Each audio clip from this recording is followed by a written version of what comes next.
Good evening, ladies and gentlemen, and a very warm welcome to the University of Newcastle. Please let me take a few moments of your time to make some announcements before the ceremony begins. To comply with safety regulations, I must point out to you the emergency exits in the Great Hall. For our guests in the upper tiered seating, please note that there is an exit up the stairs behind you. For the people in the lower tiers and towards the back of the hall, please use the exits to your left or right. People seated in the front, please use the exits closest to you on your left or right. I'd ask that you all please take a moment to note your nearest green emergency exit sign. For those with small children, there is a soundproof crying room available at the rear of the Great Hall. The ushers in the hall will be happy to assist with access to this facility. A professional photographer will photograph each graduate as they receive their award from the Chancellor, and a copy of this photograph will be available to all graduates to access and share via their Facebook page.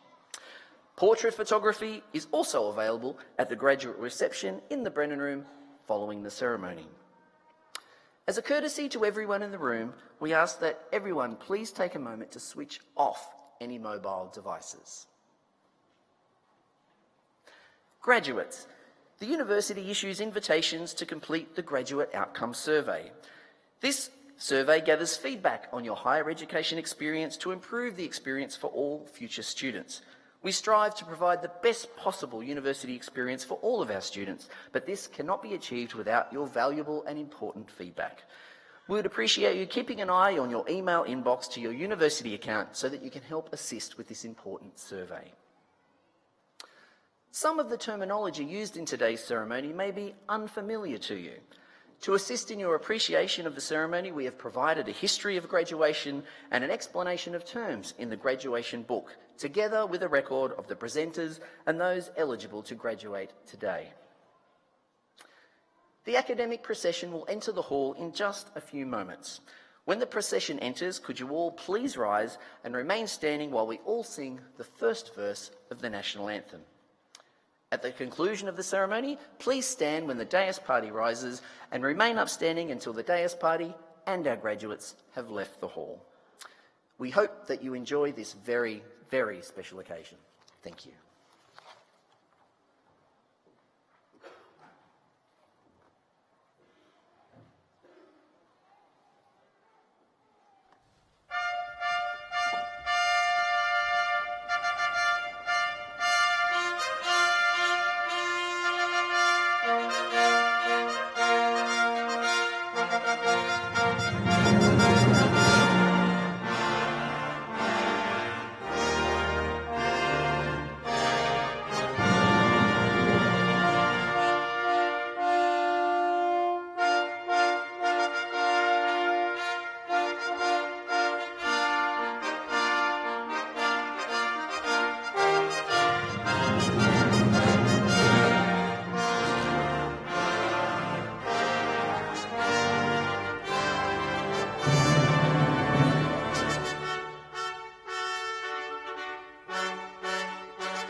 Welcome, ladies and gentlemen, on this wonderful occasion. To start, I respectfully acknowledge the traditional custodians, the Pambalong clan of the Awabakal people, on whose traditional land this campus is located, and I pay my respects to elders past, present and emerging. As Chancellor of this university and a graduate myself, I'm delighted to be able to celebrate this milestone in your academic journey. Graduates, today you take with you a degree from one of the finest institutions in the world. Newcastle is acknowledged for delivering excellence in education to its 38,000 students. Our degree programs are designed to meet the needs of business and industry today and anticipate those needs well into the future. As a result, the university rates highly for outstanding overall student education experience. That standing is underpinned by the university's ongoing drive to improve how we research, teach and learn, and collaborate with industry and employers. This year, the university started work on the new Honeysuckle City campus, preparing the site for the first main building construction. It's scheduled for completion in late 2020 and will be the first stage delivering a cutting-edge facility for the School of Creative Industries and an innovation hub, which will promote greater opportunities for students and researchers to collaborate with industry and investors. The university is globally recognised for its research output. Indeed, many of our researchers are leading the effort to solve some of the world's greatest challenges. Among the university's research achievements this year is $35 million in funding from the Australian Research Council for a new Centre for Excellence in the area of minerals processing. The university is also part of a consortium of local and international partners to create a further $35 million Centre of Excellence in synthetic biology. Across all disciplines, from the sciences to the humanities, the university is recognised for research that delivers impact and innovation. Importantly, the university's focus on excellence in education and research sits hand in glove with a long-held commitment to equity. We offer the opportunity of education to students from all walks of life who have talent and determination. 1/4 of our students are from low socio-economic backgrounds, and we have the largest number of Indigenous students of any Australian university. Bolstering this proud achievement is the recent appointment of Nathan Towney as Pro-Vice-Chancellor Indigenous Strategy and Leadership.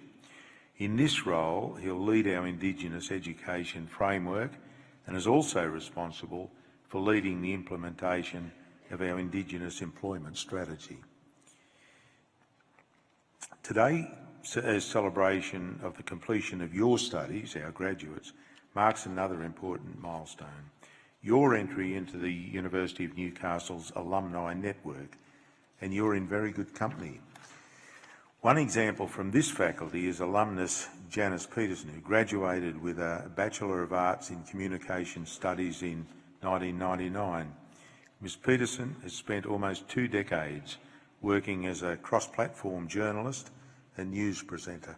She spent many years with the ABC reporting on national news before joining SBS. Today she's a presenter of SBS News each weeknight, keeping the community informed on breaking stories from Australia and around the globe. You're now united with achievers like Ms Peterson and the people sitting around you as an alumnus of this university. Our network of passionate and talented alumni stretches across the world, comprising now over 143,000 members in 135 countries. The network and its chapters offer unique opportunities to connect professionally and socially with other alumni, and I really do encourage you to stay in touch. Join up. Today is the culmination of many years of hard work. The testament that will be presented to you shortly is much more than a piece of paper. It's a symbol of all you've experienced during your time here at the university. This includes an acknowledgement of the support of your family and friends who've been with you every step of the way. You'll also be presented with a pin that features the artwork of local Indigenous artist Soretta Fielding. This gift from our university illustrates the importance of education and learning through the use of traditional symbols of people gathered around a central camp place which depicts the University of Newcastle. This will be presented to you by a member of our Aboriginal and Torres Strait Islander community. To family and friends, we know that you're here to acknowledge the very hard work of a special person. We'd be very pleased, and I'm sure they would as well, if you let them know you're here with a cheer when they receive their degree. Your involvement in this ceremony really brings it to life, so feel free. Again, my heartfelt congratulations to each of you now. I now call on the Vice-Chancellor, Professor Alex Zielinski, AO, to present a candidate for an honorary degree.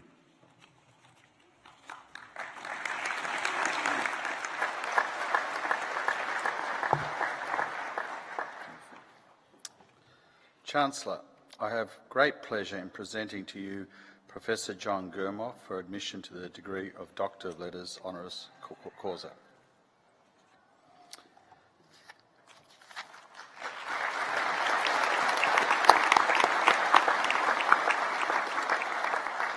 Professor Gurmoff is an acknowledged leader in education, academia and his field of sociology.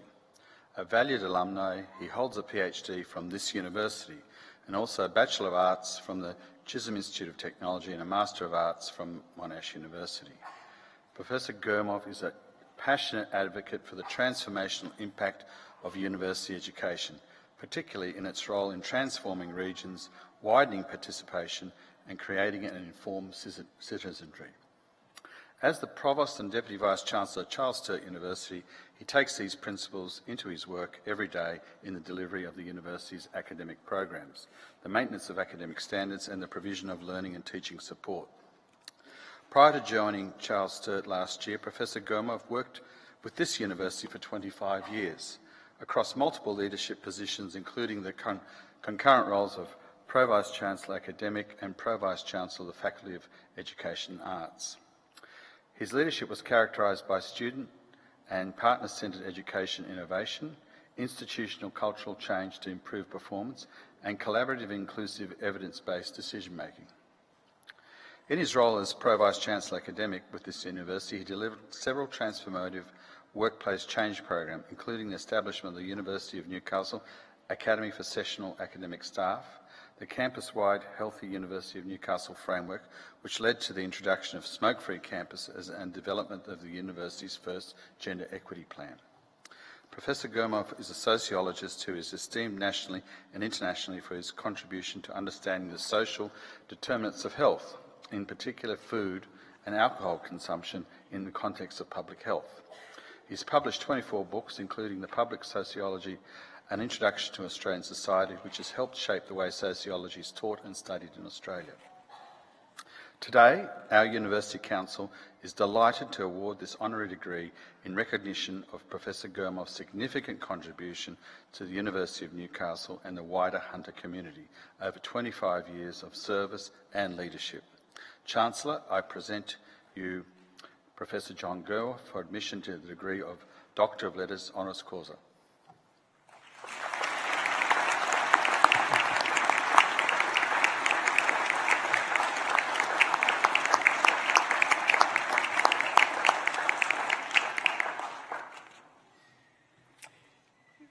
Thank you, Vice-Chancellor. By the authority conferred upon me by the Council, I hereby admit Professor Gurmoff to the degree of Doctor of Letters honoris causa.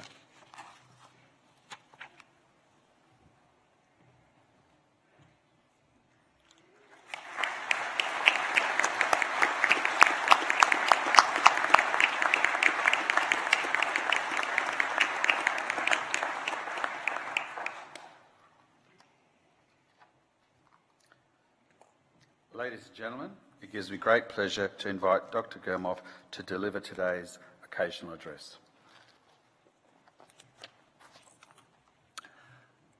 Chancellor, Vice-Chancellor, members of council, staff of the university, especially the colleagues whom I worked with for many, many years, some of who are behind me and in the audience, distinguished guests, families and friends of graduates, and most importantly, while we're all here today, the graduates themselves. To start, I'd like to also acknowledge the traditional custodians of the lands on which we meet, the Pambalong clan of the Awabakal people, and pay respects to elders past, present and emerging, and extend that to any other Indigenous Australians here today. Today, I'd like to talk about living in a post-truth world and the important role you can all play, especially our new graduates, in putting your university education to good use, in contesting falsehoods and reasserting rational debate. When the president of the allegedly free world decides it's okay to mock a 16-year-old student, Greta Thunberg, for being Time's Person of the Year, you know something's not quite right. But let me start with two quotes, one from 2016 and the other from 1949. I think people in this country have had enough of experts. And the other, science in the old sense has almost ceased to exist. The first was a quote by Michael Gove, a British Conservative politician. His infamous comment that Britain has had enough of experts is arguably just one step away from the 2 + 2 = 5 promulgated by the logic of Big Brother in George Orwell's famous novel of 1949 entitled 1984, where even the word for science had ceased to exist. The question we might ask is, are we already living in Orwell's dystopia of fake news, a la Newspeak, and alternative facts, or what George Orwell referred to as doublethink? In our post-truth, alt-fact, information-obese and opinionated world, do we even need the experts? We have virtually all the world's information at our fingertips through our mobile devices. Yet we seem to know and understand less and less. Over the last 2 decades, we have witnessed lies and fabrications over Iraq and Afghanistan, the Tampa refugee crisis, and the CivX children overboard scandal, core and non-core promises, remember those? Followed by the global financial crisis of 2008. And meanwhile, in present day, bank corruption continues to loom large, as our daily headlines in newspapers show. As China expands its use of facial recognition technology and data matching as part of its so-called social credit system, where you can earn credits or lose credits depending on whether you jaywalk or fail to pay a fine on time, that ultimately amount to limiting your access to travel, to health or education services, and may end up eventually putting you in a re-education camp. What we are witnessing is the rise of surveillance society. In fact, it sounds like, at least for the Chinese regime, 1984 was an instruction manual. As social theorist Michel Foucault noted quite some time ago, you and I are under constant surveillance. So much so that, quote, we are seen without ever seeing, whilst the agents of discipline see everything without ever themselves being seen. But it's not only totalitarian regimes that practice such electronic surveillance. In recent years, we've seen this happen and used by Western governments, which have been made public through some famous whistleblowers, such as Edward Snowden and Julian Assange via WikiLeaks. The public scandal over the political consulting firm Cambridge Analytica, employed by the Trump presidential campaign, and the Leave campaign in the Brexit referendum, are poignant case studies. In essence, they harvested Facebook data to develop personality profiles of users in order to tailor individual messages to voters through fake news stories without any of those individuals' knowledge or awareness. Now, as a sociologist, and I know there's some freshly minted sociologists among our graduates, it would be remiss of me not to point out that people are critical consumers of social media, and many are sceptical of what they see, hear and read on social media. But sometimes it gets difficult to separate fact from fiction. Being exposed to fake news does not automatically mean people will believe it or change their vote. Nonetheless, the tailoring of news to social media users' apparent prejudices and predispositions, so that most of the information that they receive reinforces what they already believe, suggests that we're in an era of biased reporting, masquerading as reasoned argument, and it's reached new levels of intensity and public reach. Witness the rise of the flat earth movement. Add to this anti-vaxxers, creationists and climate change deniers if you want to see the waning influence of scientific evidence. The distribution of such unscientific views has become so prolific that it shuts down reasoned debate and instead fuels a divided world of us and them. It splits us up into a spectator sport of opposing groups, and we rely on slogans, rallies and scapegoating. But the complexity of many of the world's wicked problems, amidst the continued mystification of facts by merchants of doubt, has stoked confusion and made many people far more unwilling to believe the experts.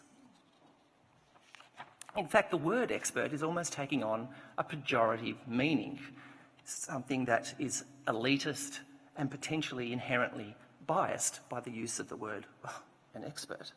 This is classic Orwellian doublethink in action.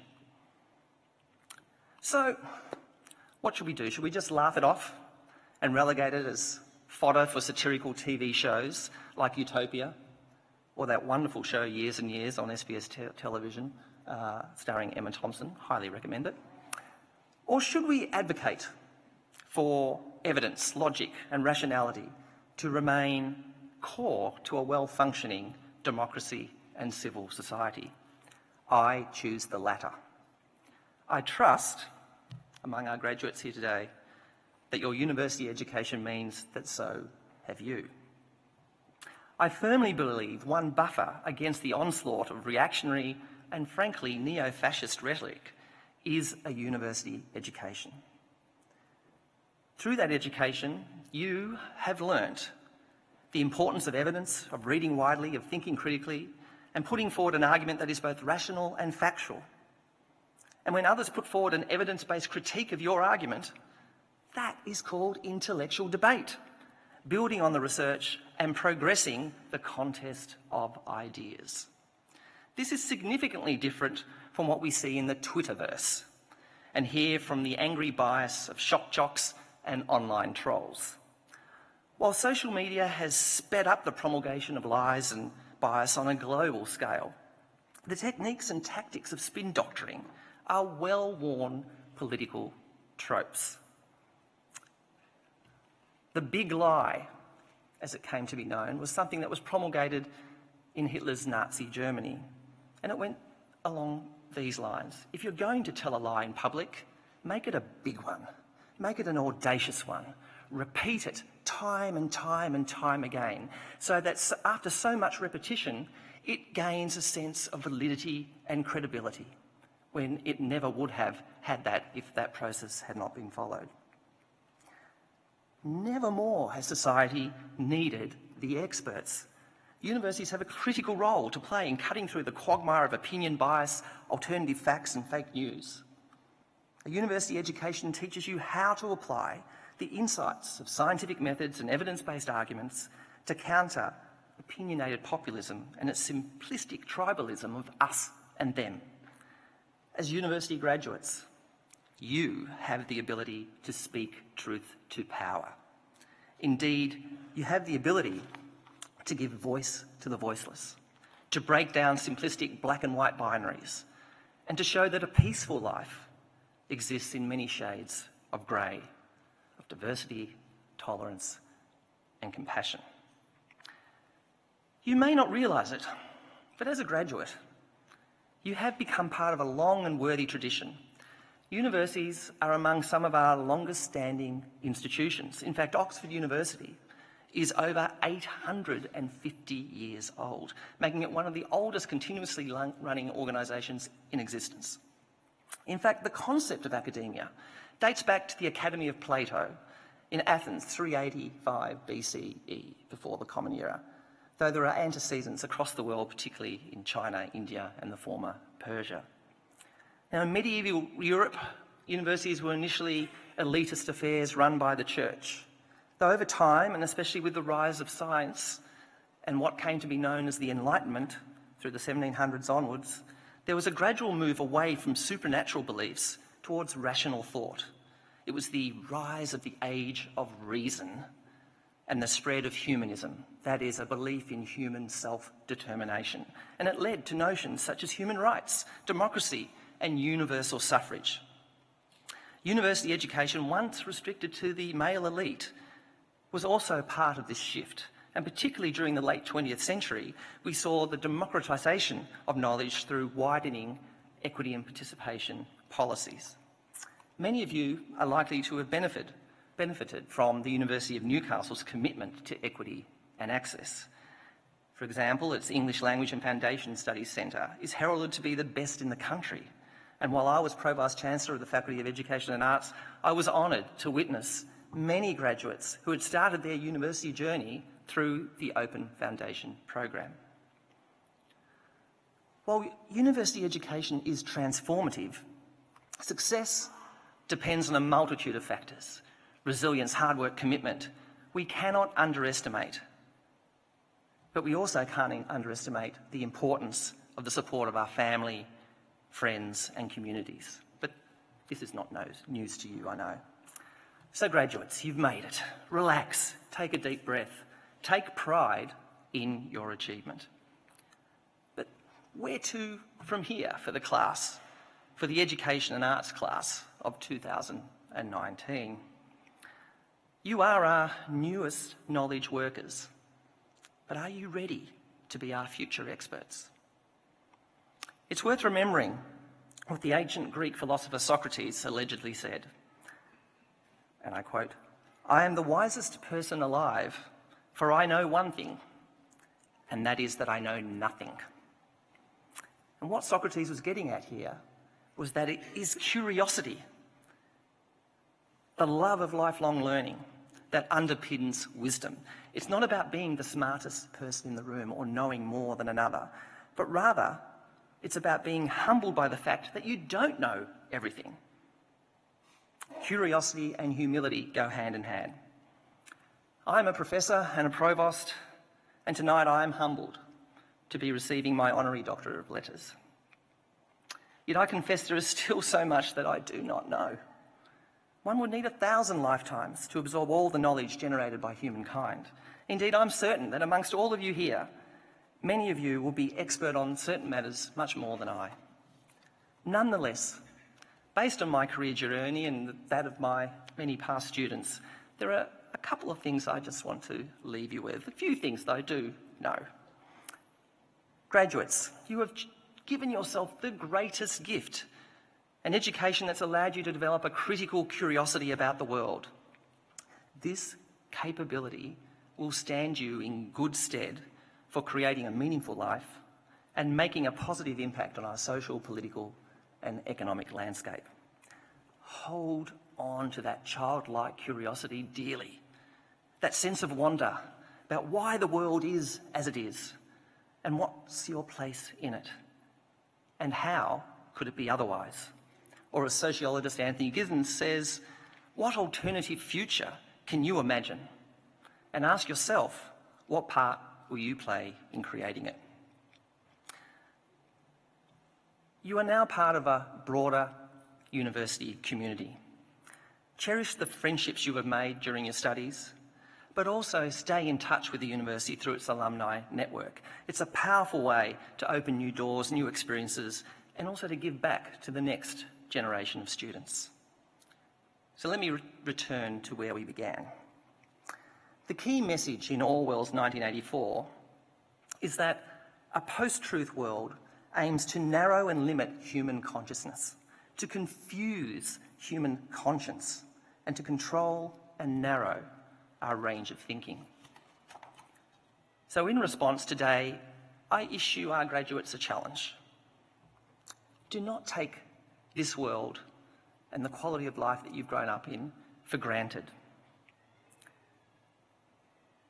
As John F. Kennedy was famous for saying, the only thing necessary for the triumph of evil is that good people do nothing. So put your university education to work for the greater good and continue to critically question and debate issues of the day using reasoned evidence and rational argument. We need to defend and champion these values as an enlightened citizenry. And so wherever your journey of discovery takes you, remember, keep an open mind, as there's no point taking the journey if you already think you know what you'll find. Imagine what alternative futures are possible. To you all, I wish you a happy, stimulating and prosperous life voyage. Thank you.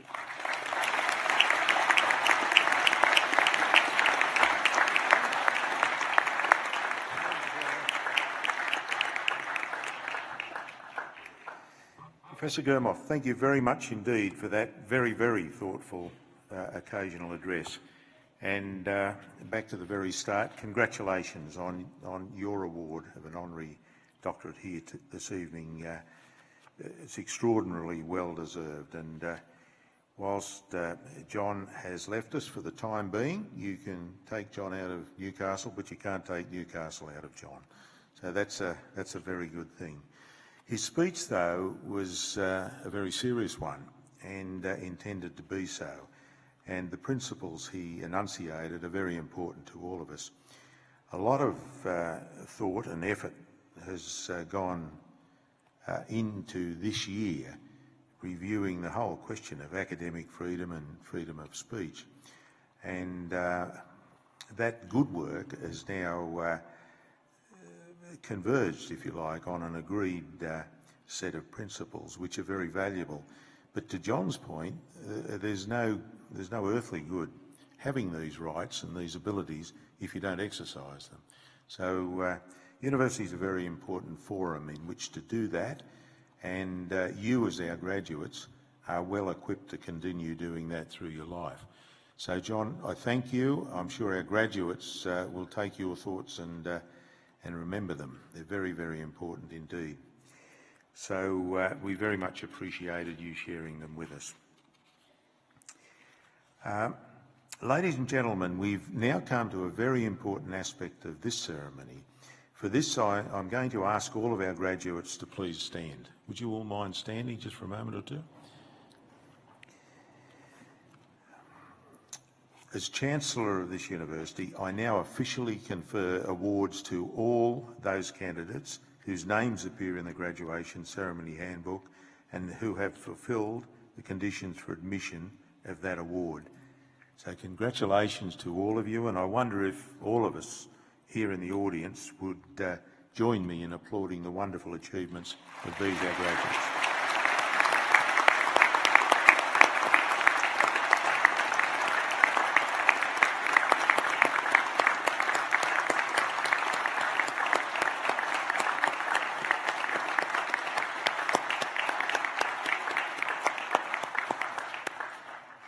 Thank you. Please be seated.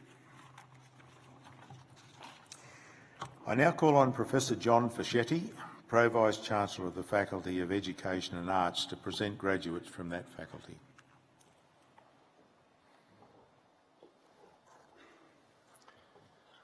Good evening, Chancellor. It's an honour to be with you tonight and all of our graduates and families and friends Chancellor, a higher degree by research is awarded to a graduate who has successfully completed a program of study in which the defining characteristic is research.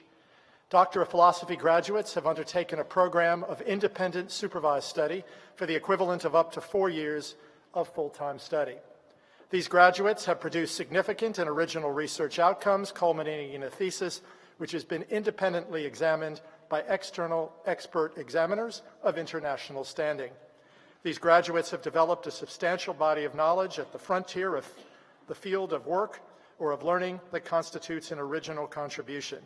Candidates can apply their knowledge and skills to demonstrate autonomy, authoritative judgment, adaptability, and responsibility as an expert and a leading scholar with the ongoing capacity to generate new knowledge. Today, the university is proud to honor graduates who have satisfied the rigorous criteria for the award of Doctor of Philosophy. Chancellor, I present to you Tai Ngoc Linh Bui for the Doctor of Philosophy. Dr. Bui's thesis is entitled Perceptions of Vietnamese Teachers Toward Incorporating Dialectical Thinking, a Transformational Model of Curriculum and Pedagogy. Chancellor, I present Dr. Bui.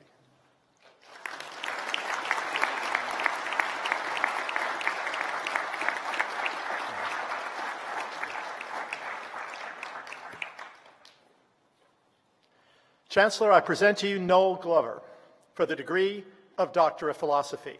Dr. Glover's thesis is entitled Locality, Culture, and ICT, a case study in collaborative software design. Chancellor, I present Dr. Glover.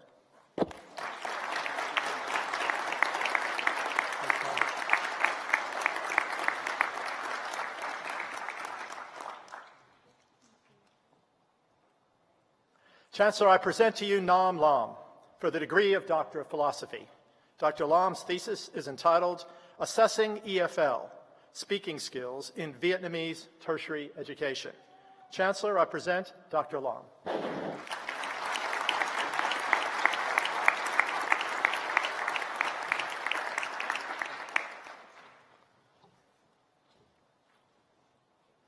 Chancellor, I present to you Tai Phong Lan Nguyen for the Doctor of Philosophy. Dr. Nguyen's thesis is entitled Alignment of Curricula, Pedagogies, Assessments, Outcomes, and Standards in Vietnamese English Language Teacher Education. Chancellor, I present Dr. Nguyen.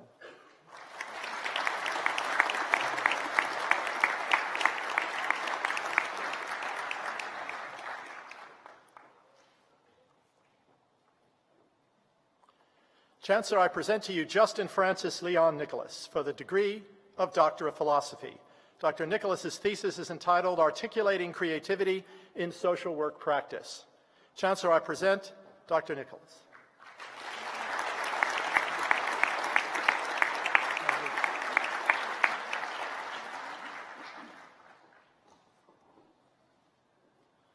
Chancellor, I present to you Edward Noon for the degree of Doctor of Philosophy. Dr. Noon's thesis is entitled Barriers to Effective Educational Outcomes in Disadvantaged High School Communities and the Impact of a Whole Person Approach to Schooling.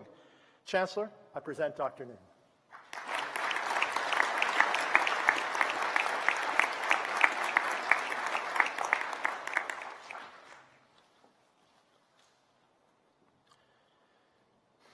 Chancellor, I present to you Tai Quinn Nhi Pham for the Doctor of Philosophy. Dr. Pham's thesis is entitled Teacher Professional Development and Learning to Support Students with Intellectual Disability and Challenging Behavior, a study in special education settings in Vietnam. Chancellor, I present Dr. Pham.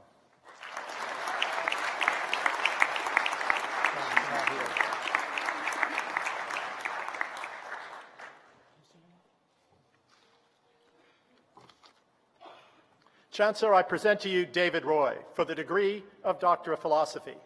Dr. Roy's thesis is entitled Masks and Education, a study in the teaching of drama and theatre studies in the Australian secondary curriculum. Chancellor, I present to you one of our own, Dr. David Roy.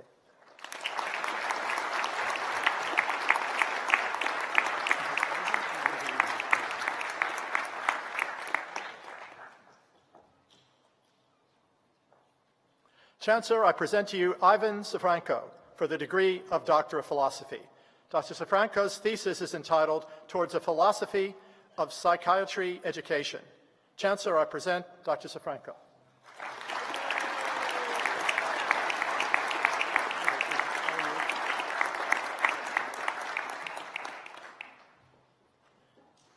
Chancellor, I present to you Susan Silveira for the Doctor of Philosophy.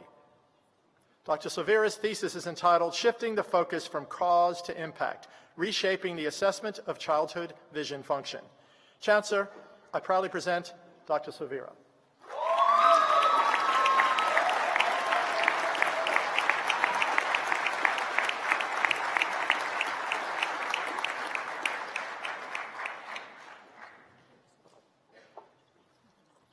Chancellor, that concludes the presentation of the higher degree research graduates. Chancellor, I now present to you graduates who have satisfied the requirements of a postgraduate award from the Faculty of Education and Arts. Graduating with a Master of Education with distinction, Hayden Chi.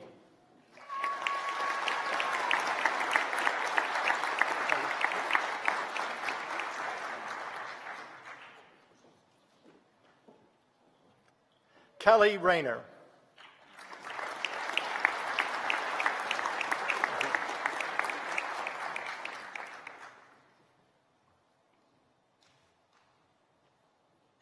Graduating with a Master of Educational Studies with distinction, Heath Barlin.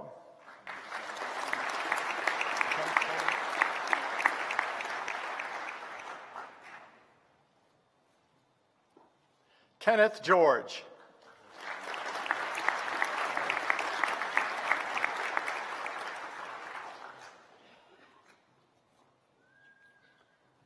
Jennifer Harris.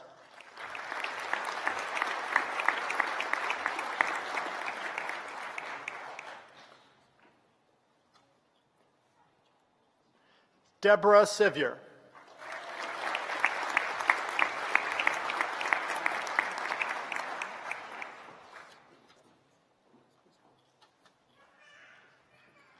Graduating with Master of Educational Studies, Sheikh Akhtar.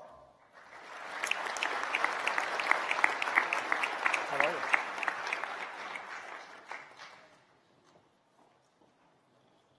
Graduating with a Master of Leadership and Management in Education with distinction, Anwar Safar Al-Hajali.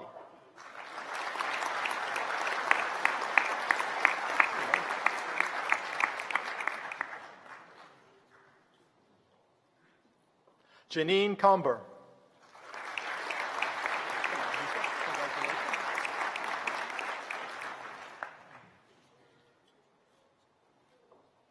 Lisa Little.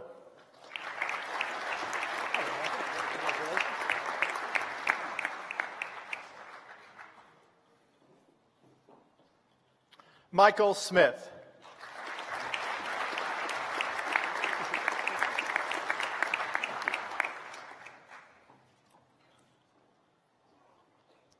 Graduating with a Master of Leadership and Management in Education, Benjamin Corsett.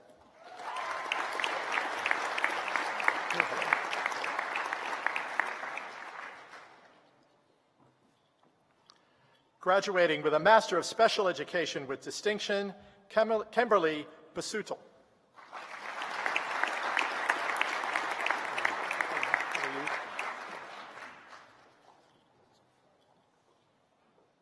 Margot Laurie.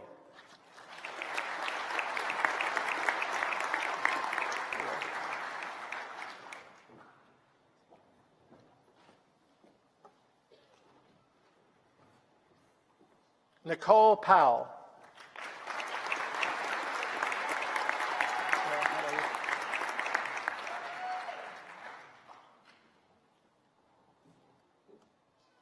Simone Randall.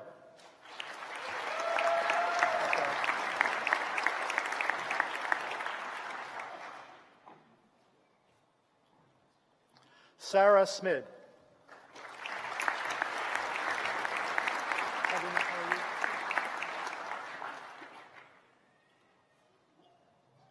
Graduating with a Master of Special Education, Bina Jacob.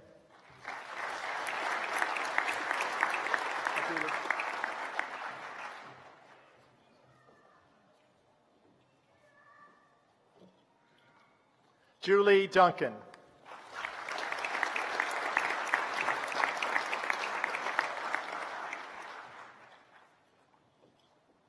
Tara Tasker.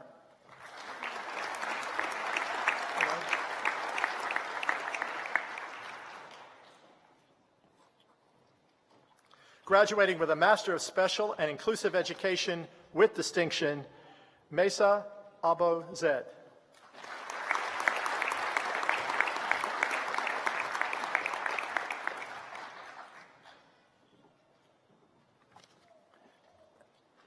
Amy Clifton.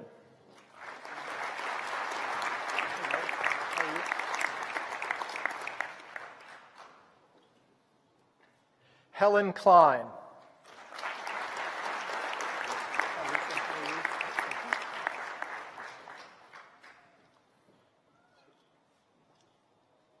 Lisa McBride.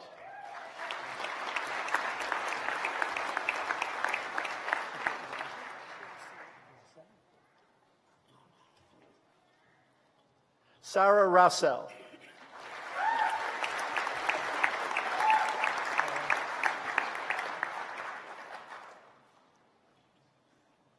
Graduating with a Master of Teaching with distinction, Anne Healy.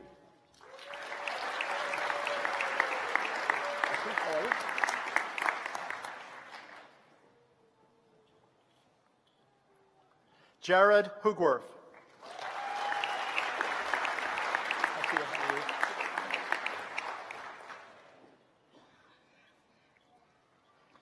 Tia Leclerc.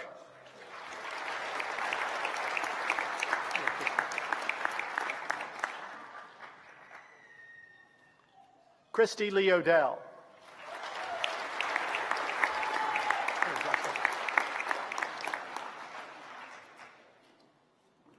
Graduating with a Master of Teaching, Joshua Bowen.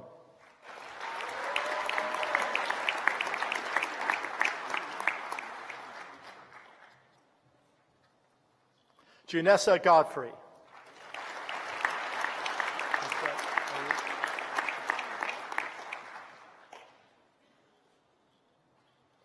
Jack Hayden.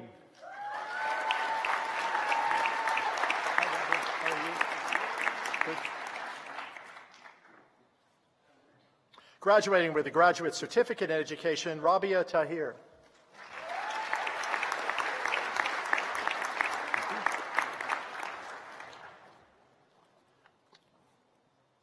Graduating with a Graduate Certificate in Educational Studies, Garth Aird.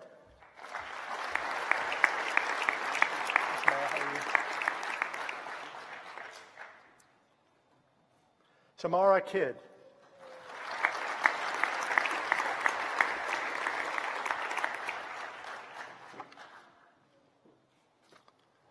Julie Sapiris.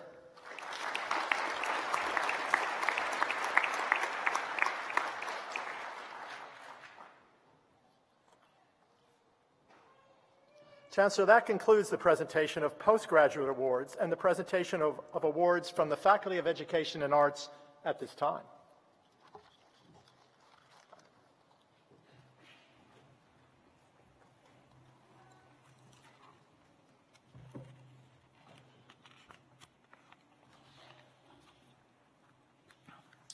Thank you very much, Professor Fischetti. We'll now enjoy a musical interlude by Matt Simmons performing Spring from Seasonal Suite plus Prelude by Jim McIntyre, who is a final year music student with us. Matt is a graduate of our Bachelor of Music program. Thank you very much. Thanks, Matt.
Matt, thank you very much.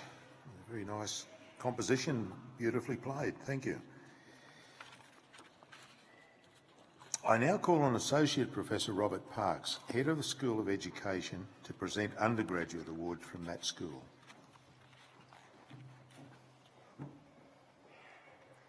Chancellor, I present to you graduates who have satisfied the requirements for a bachelor's degree from the School of Education.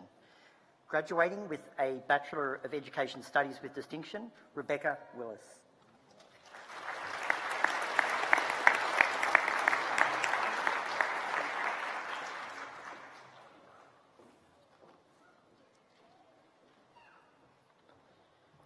Graduating with a Bachelor of Education Studies, Adrian Hamilton.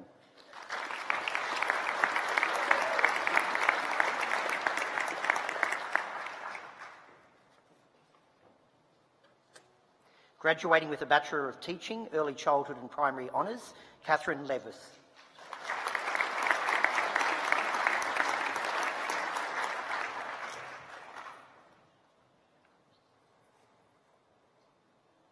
Georgina Lowe.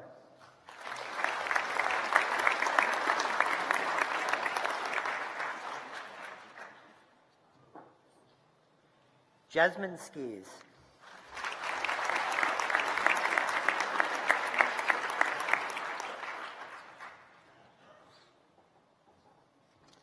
Brooke Westwood.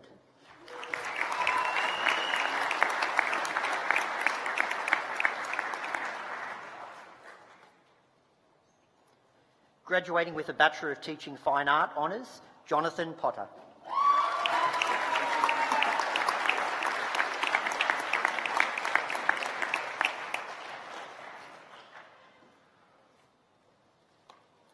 Madison Ryan.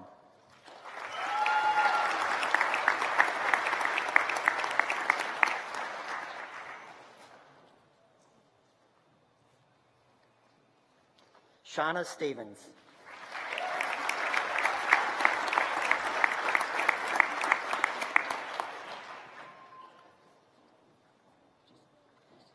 Graduating with a Bachelor of Teaching Health and Physical Education Honours, Oliver Grimson.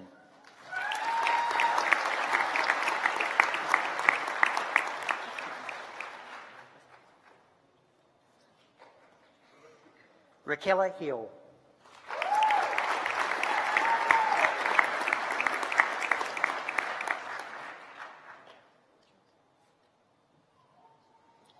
Jacob Mifsud.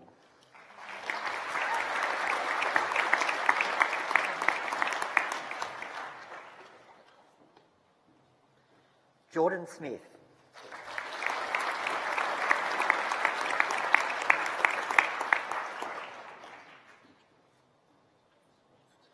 Joshua Walter.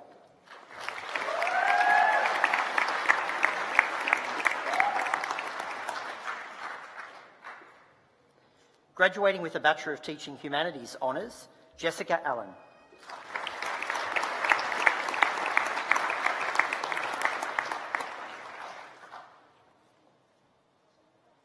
Damien Bell.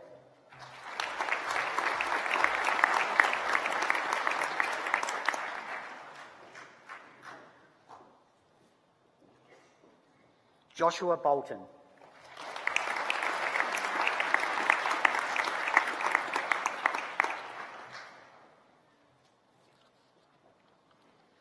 Kyle Clarence.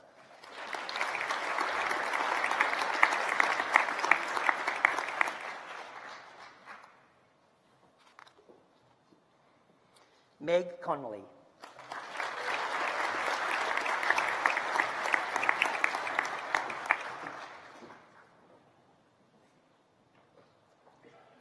Jessica Cormie.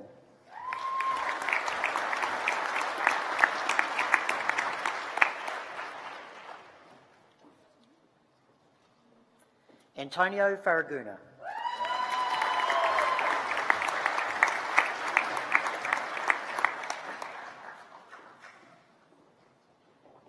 Alicia Ford.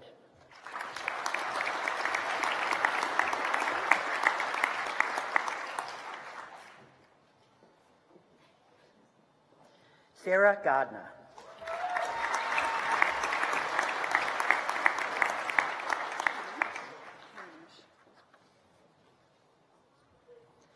Lillian Herringe.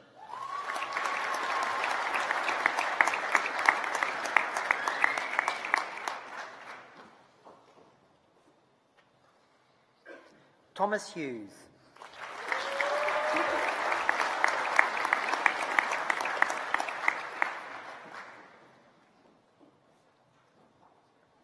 John Hutchinson.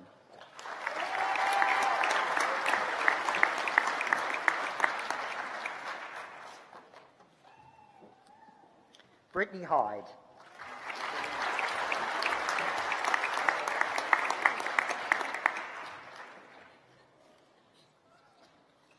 Emma Llewellyn.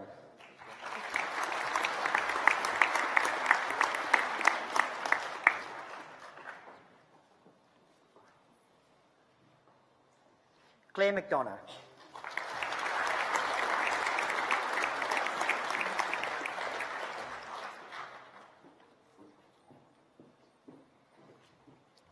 Annie McDonald.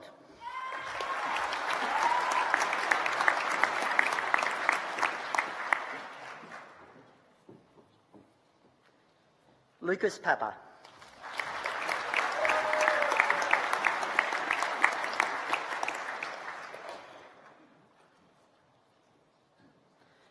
Lauren Patch.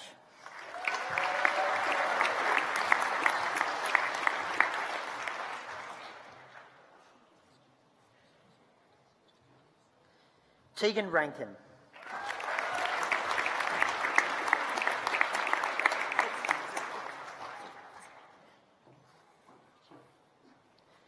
Zarif Taylor.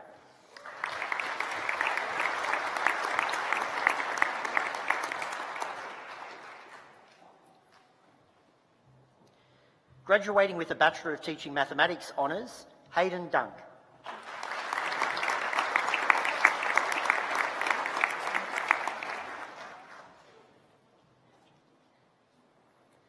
Georgia Humphreys.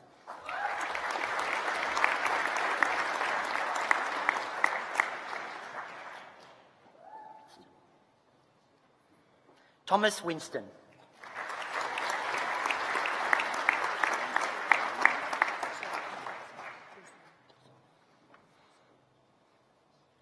Graduating with a Bachelor of Teaching Primary Honours, Simone Brazel.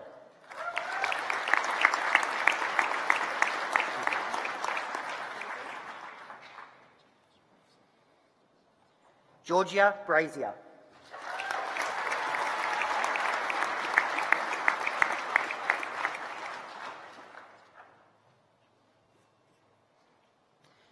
Damien Brown.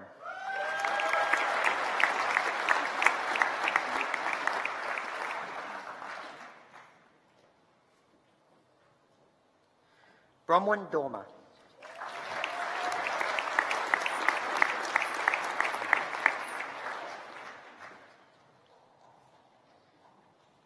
Nicola Fodies.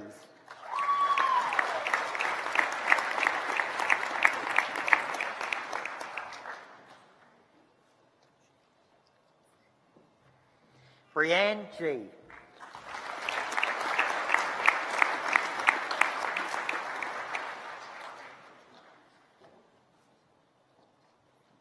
Alana Henderson.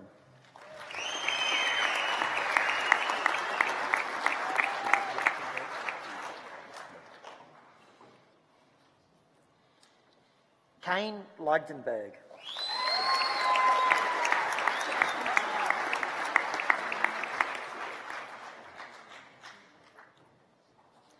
Rebecca Malone.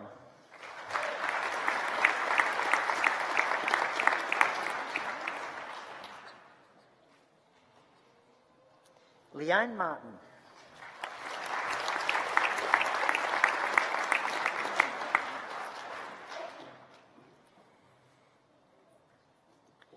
Zachary McGregor.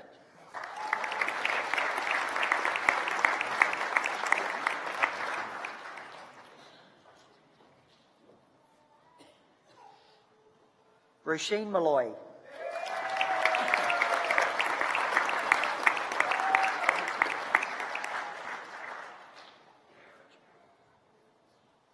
Jonathan Morrison.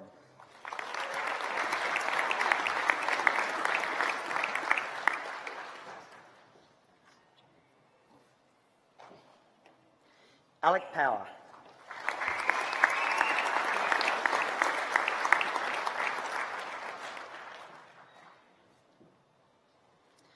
Matthew Richards.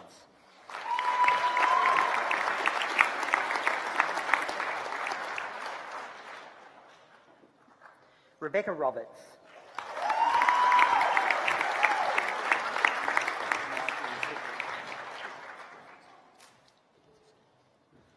Robert Sibley.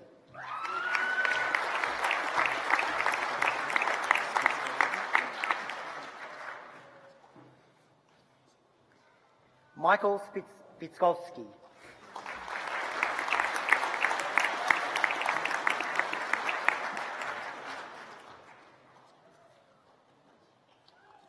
Max Turner.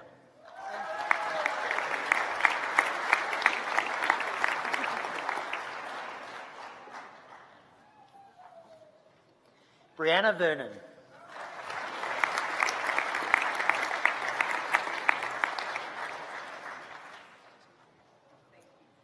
Graduating with a Bachelor of Teaching Primary, Bachelor of Arts, Laura DaCosta.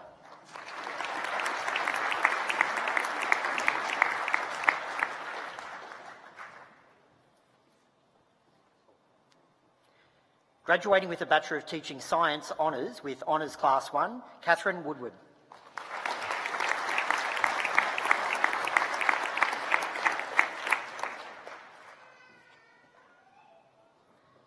Graduating with a Bachelor of Teaching Science Honours, Tammy Brennan.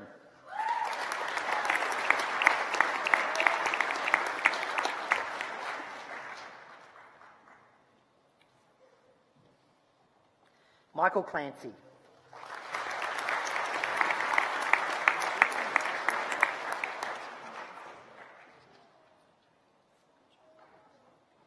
Stephen Drummond.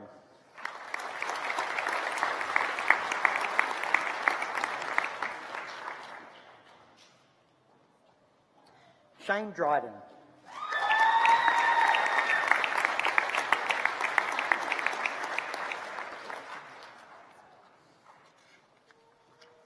Lewis Gale.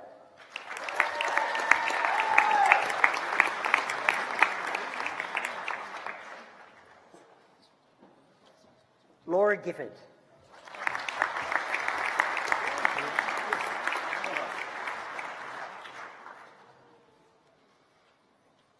Peter Hilliard.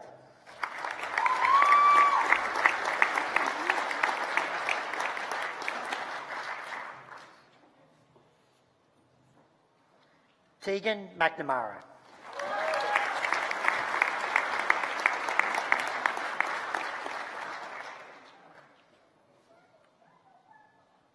Michael Quinn.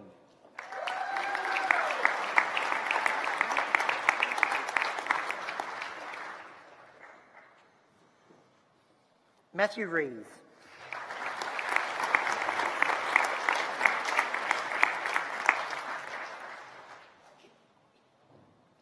Danielle Seib.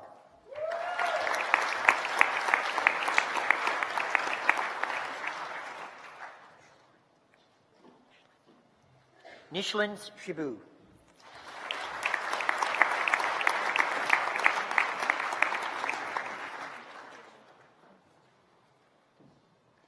Tina Tiedman.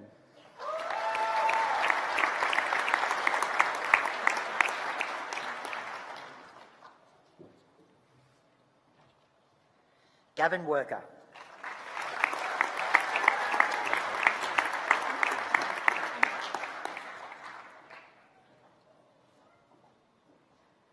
Graduating with a Bachelor of Teaching Technology Honours, Gabriella Aman.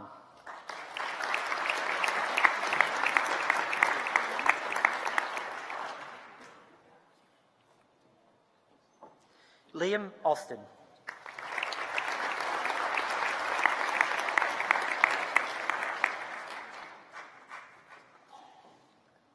James Conn.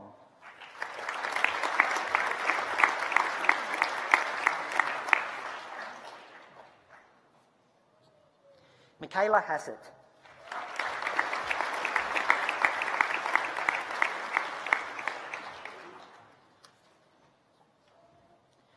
Georgia Wallace.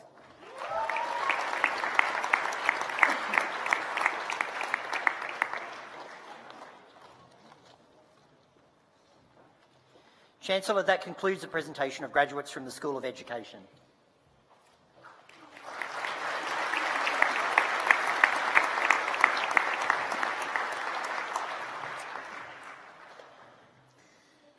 Thank you, Associate Professor Parks. I now call on Professor Catherine Colborne, Head of the School of Humanities and Social Science, to present undergraduate awards from that school.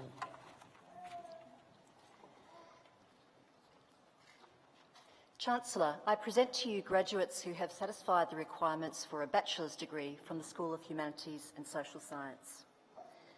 Graduating with Bachelor of Social Science Honours with Honours Class 2, Division 1, Lee Avery.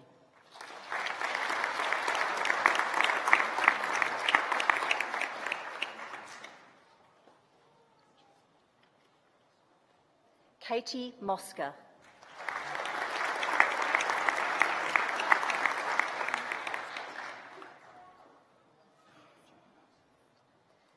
Graduating with a Bachelor of Social Science with distinction, Ryan Johnston.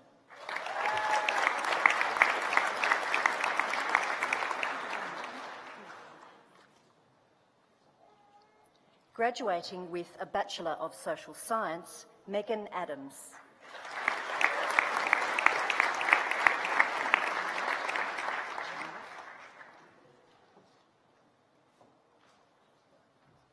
Mia Chenere.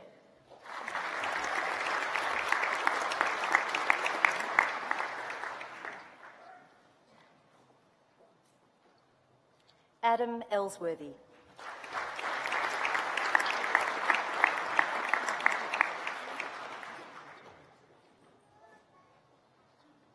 Holly Gavin.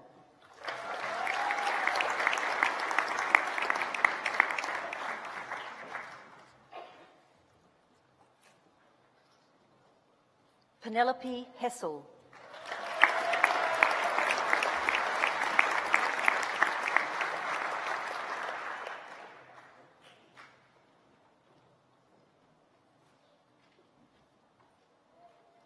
Jessica Howard.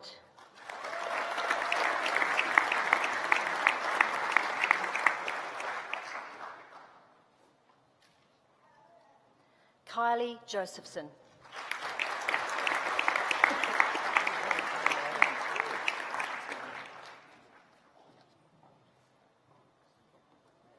Brendan Jasewski.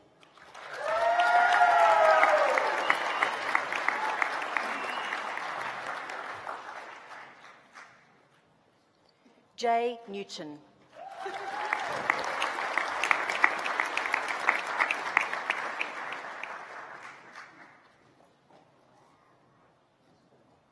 Michaela North.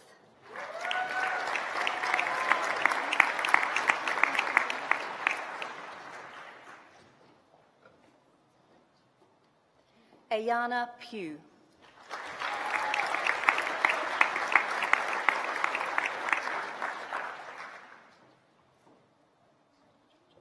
Tanya Smith.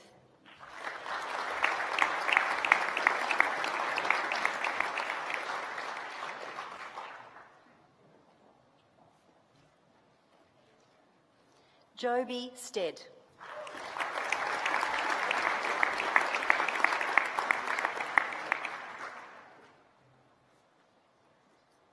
Joseph Steele.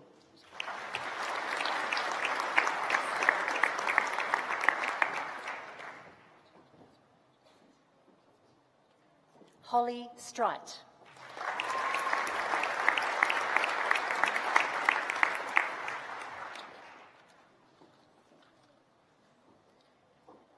Jasmine Ward.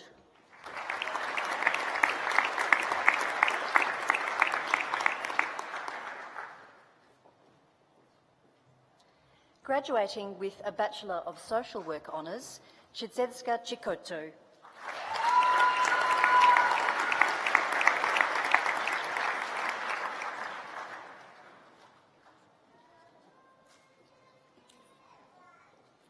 Batsirayi Musa.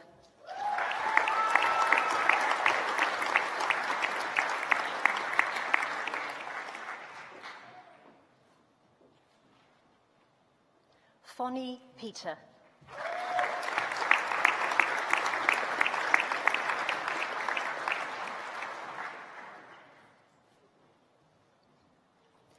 Graduating with a Bachelor of Speech Pathology Honours with Honours Class 1, Talia Allen.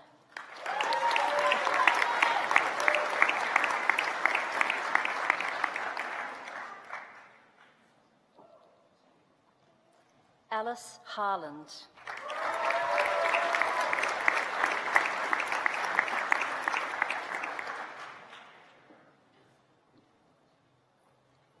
Graduating with a Bachelor of Speech Pathology Honours, Mariah Baker.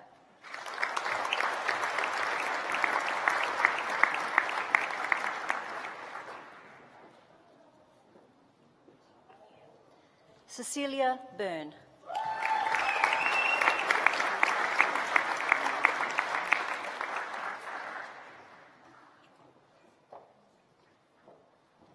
Terry Ann Brown.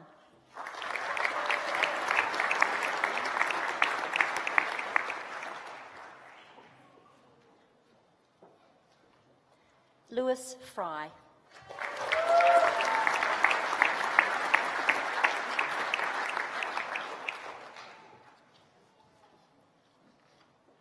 Laura Harding.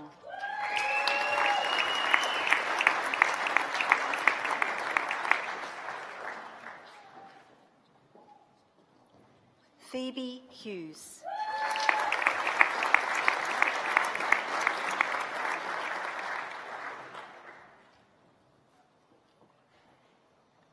Hannah Jasudis.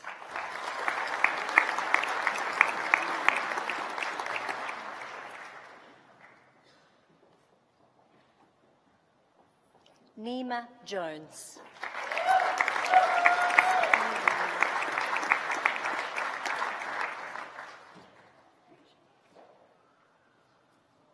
Irini Kouvalakis.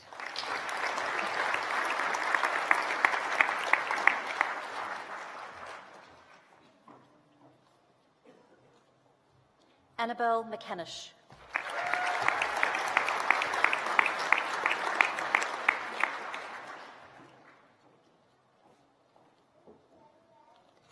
Vanessa Meagle.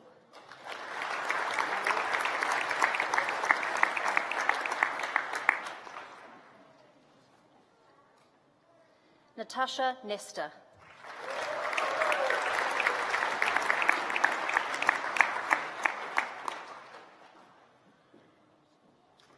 Amy Lee Robertson.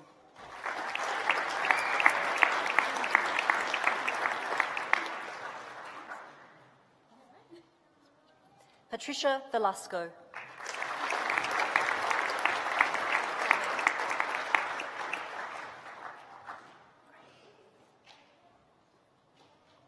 Demi Welling.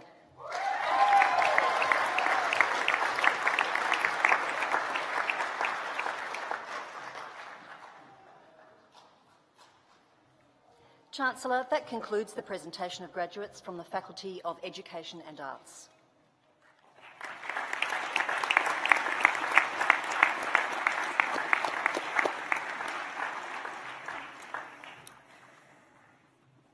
Thank you, Professor Colborne.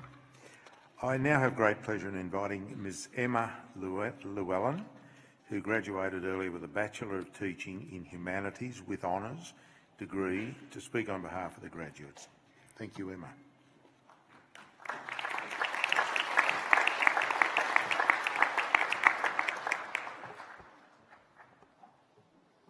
Chancellor, Vice-Chancellor, members of the Council, staff of the University, families and friends of graduates, and most importantly, graduates.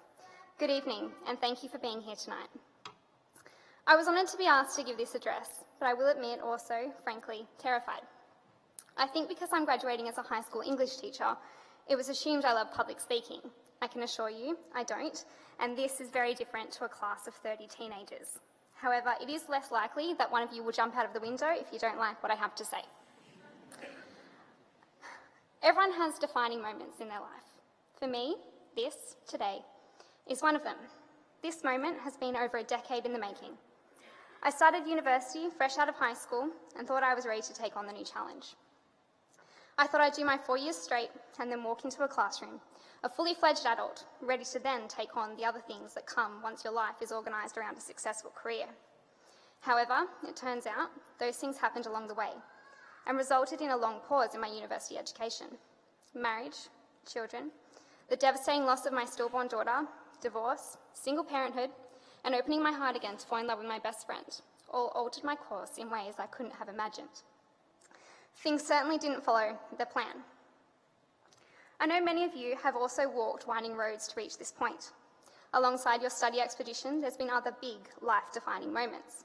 Moving out of home for the first time, relationships beginnings and ends, new jobs, changes in friendship as adulthood works its wonder on high school cliques. Some of you started your university education when you had already got families of your own and navigated raising your children while nurturing your education. Some of you will have stepped one foot in front of the other in this degree from the very beginning, and some of you started in something entirely different and instead this career found you. For me, coming back to uni was a demanding exercise in self-belief, perseverance and dedication that has been more than worth it to stand here in front of my partner and daughters today. I'm sure it's the same for many of you. I've learned that accomplishments are not something that should be measured by their time frame, but by the work and commitment that gave them rise. Don't label yourself a failure if your accomplishments are not linear. Instead, follow their curve and bask in the glorious detours. Remember to step to the side of your own life. Notice and reflect on all the beauty that is within it. Look for the description, not just the narrative. Big events are important, yes, but it's the small moments, the decoration, the sunsets, and the romance that sets humanity apart. Consider the adjectives in your life, not just the verbs. Think of who and how you are being, not just what you're doing. Take stock of your successes, learn from the setbacks, and note your privilege. Because to be here is to be privileged. You've worked hard, that is undeniable. But we are also privileged to live in a country where education is accessible, and for most of us is accessible because of financial support.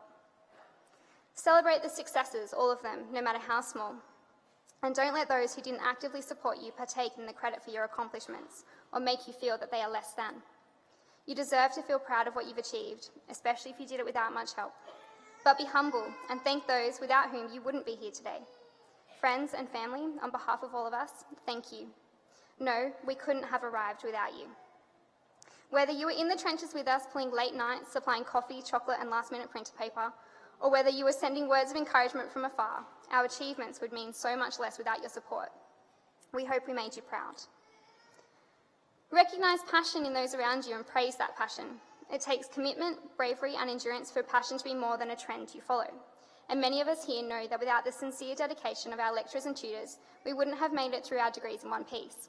Let's take that dedication and apply it to helping those our paths will cross in our new career. Be generous with your praise, compliment strangers, acknowledge the amazing achievements of your peers. It's almost never a competition, and even if it is, you'll never be advantaged by underestimating your adversary. Cherish the unique ways that you survived this journey. Maybe you spent the day in a Byron Bay library painstakingly translating a Greek text because your assessment was due in the middle of your holiday. Maybe you wrote lesson plans leaning on the dash of a car on an impromptu road trip. Maybe you raced against the clock to beat that 11:59 deadline more times than you're willing to admit. Or maybe you received an email telling you that you had submitted your final portfolio to the wrong platform as you were giving birth. Thanks, Angela. But it's these memories that will stay with you, and hopefully you'll think back to your time at uni with fondness, and maybe even complete amazement at what you accomplished on next to no sleep. Some of you will know exactly what you're doing next. Some will be headed into further study, travel, graduate dream jobs, or maybe you're reintroducing yourself to your family after living in the uni study bubble. Some of you will have meticulously measured year-by-year plans and every intention of following them perfectly. And some of you, maybe even most of you, will feel like you're flailing in a huge new world that is not marked by census dates, assessments and exams. But I guarantee that almost all of you will be surprised at the way life happens around you. So don't pigeonhole yourself. You're not just a mother, a student, a teacher, a speech pathologist, a social worker, or a travelling gypsy nomad. You can be, you are, so much, all at once. I tell my children that courage is being scared of something and doing it anyway, a little bit like this speech. I'm sure it's true to say that for all of us, at some point we need courage to keep up our studies because the fear of failure is often pervasive in university students. I hope you take that bravery with you as you move through the world, as you continue to challenge yourself, and even in the face of failure. And I hope that sometimes you fail. Fail enough to learn from your mistakes, to build the resilience to keep on trying, and to make the successes even more amazing. Today, we celebrate the symbolic end to this particular chapter of our academic lives and show that we are now prepared to move on to even greater things. So, graduates, this is how it starts. Step boldly into your next chapter. Your life is waiting for you. Make it incredible.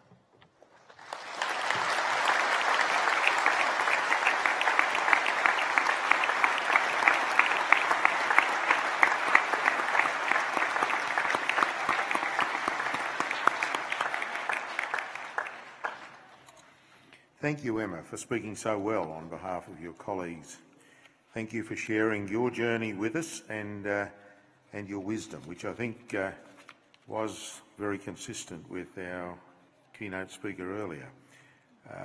You are equipped to search for the truth and use rational and courteous means of finding that truth throughout your life.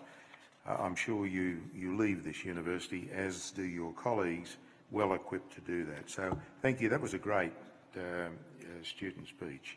Thank you indeed.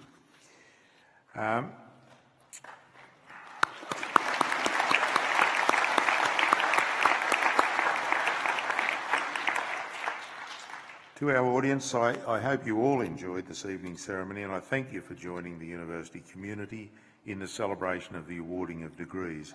And thank you for becoming involved. It was great and certainly does bring the ceremony to life. Before I declare the ceremony concluded, this time I'd like to ask that the graduates remain seated and invite my colleagues up here and our guests to stand and join me in applauding the wonderful achievement of our graduates. Thank you.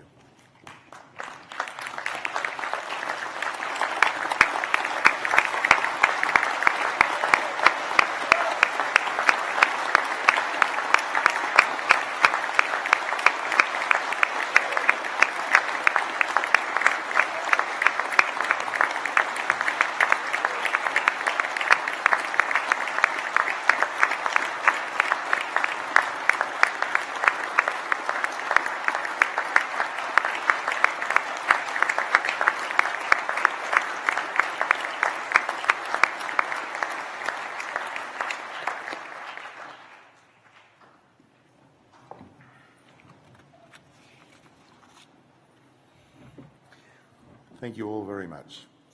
I now declare the ceremony concluded and invite you to join us for the graduate reception in the Brennan Room to continue in celebrating this very special event together.